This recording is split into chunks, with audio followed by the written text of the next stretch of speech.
నిజాలు నిదానంగానే తెలుస్తాయి. ఆ తెలిసినటువంటి నిజాలని లెక్కలు వేసుకున్నప్పుడే అసలు సంగతి ఇస్తది. ఆపరేషన్ సింధూర్ అప్పుడు నేను చెప్పా.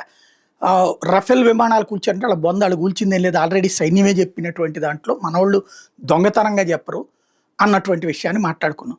ఆహ్, ఏదైతే వాస్తవంగా చెప్పాలంటే అమెరికాతో ఉన్న మిత్రత్వం రీత్యా ఒక రహస్యాన్ని దాచిపెట్టారు ఇంతవరకు.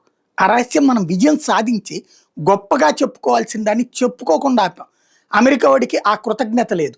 అతి తెలివితేటలు ప్రదర్శించాడు. అమెరికా వాడికి అతి మంట ఎక్కువైపోయింది ఏందయ్యా అంటే, ఆపరేషన్ సింధూర్ సందర్భంగా F-16, F-35లు కూల్చారు అన్నటువంటిది మనం మాట్లాడుకున్నాం. నేను అనేక సార్లు ప్రస్తావించి.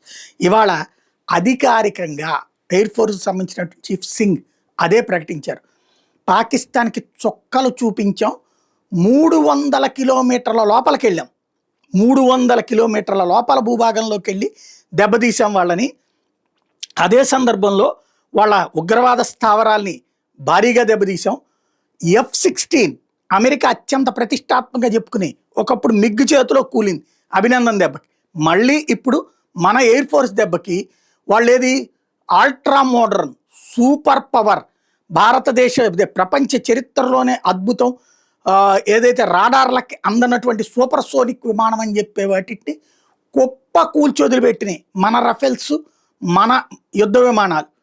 వాళ్ళకి సంబంధించినటువంటి 5 F-16 యుద్ధ విమానాలు కూల్చాం అన్నటువంటి విషయాన్ని తాజాగా ఎయిర్ ఫోర్స్ చీఫ్ అధికారికంగా స్టేట్మెంట్ ఇచ్చారు. బహిరంగ ప్రకటన చేశారు. ఇంతవరకు ఏదైతే దాచబడినటువంటి నిజాలు 1 by 1 బయటకు వస్తున్నాయి.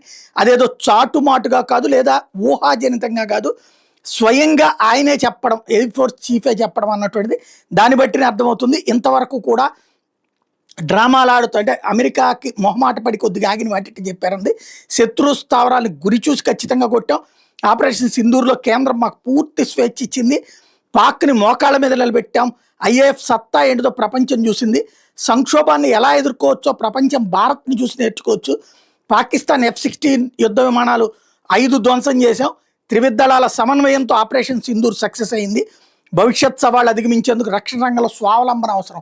అదే ఇప్పుడు చేసుకొస్తుంది మోడీ భారతదేశంలోని తయారీ అన్నటువంటి కాన్సెప్ట్ రీత్యా.